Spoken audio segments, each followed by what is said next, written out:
సమాచారాన్ని ఖమ్మం నుంచి మా ప్రతినిధి చిర్రా రవి అందిస్తారు. రవి చెప్పండి, ఖమ్మం నుంచి ముఖ్య నేతలు కార్యకర్తలందరూ బయలుదేరినట్టేనా సభ కోసం?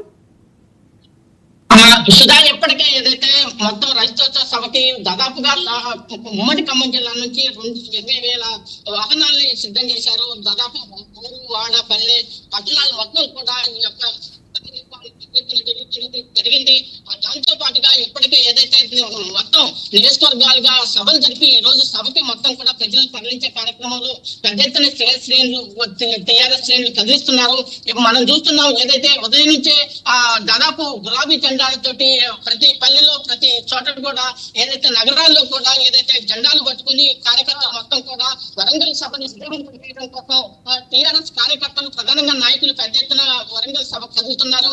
ఈ నేపథ్యంలోనే ఇప్పటికే ఏదైతే దీని నిర్వహణ మొత్తం కూడా వద్దిరాజు రవిచంద్ర గారు ఎంపీ ఎవరైతే ఉన్నారో తను, అట్లాగే ఉమ్మడి ఖమ్మం జిల్లా ఎమ్మెల్సీగా ఉన్నటువంటి తాత మధుసూదన, అట్లాగే మాజీ ఎమ్మెల్యే సంద్ర వెంకటవీర నేతృత్వంలో మాజీ ఎమ్మెల్యే కందాల ఉపేందర్రెడ్డి మిగతా శ్రేణులు మొత్తం కూడా పెద్ద ఎత్తున ఏదైతే ప్రధానంగా వరంగల్ సభకి కదిలించేందుకు ఏర్పాట్లు చేశారు.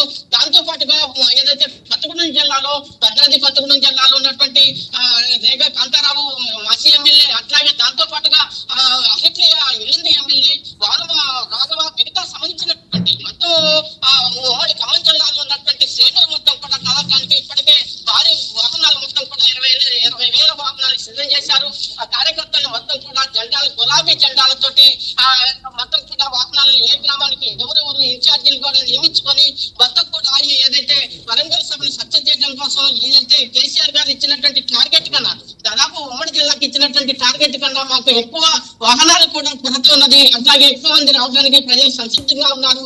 వరంగల్ కేసీఆర్ సభని ఇది ఏదైతే చెప్పినటువంటి మాట ఏంటంటే మేము ఖచ్చితంగా రావాలని గులాబీ శ్రేణుల్లో ఒక కథనోత్సవం జరుగుతుంది.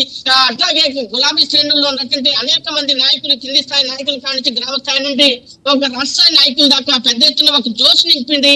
వరంగల్ సభని విజయవంతం చేయడం కోసం ప్రతి గ్రామంలో ప్రతి చోట కూడా ఏదైతే ప్రధానంగా టీఆర్ఎస్ శ్రేణులు మొత్తం కూడా వరంగల్ సభను విజయవంతం చేయడం కోసం కథనోత్సవంతో వరంగల్ సభకి ఈ రోజు కదిలిస్తున్న సందర్భం అయితే నెలకొన్నది. సుధా, రైట్ రవి, హోల్డ్లో ఉండండి. నవీన్, అక్కడ సభాస్థలి వద్దకు సంబంధించి ముఖ్య నేతలు అంటే మిగిలిన మాజీ ఎమ్మెల్యేలు కానీ మాజీ ఎంపీలు కానీ ఏ సమయానికి చేరుకోబోతున్నారు?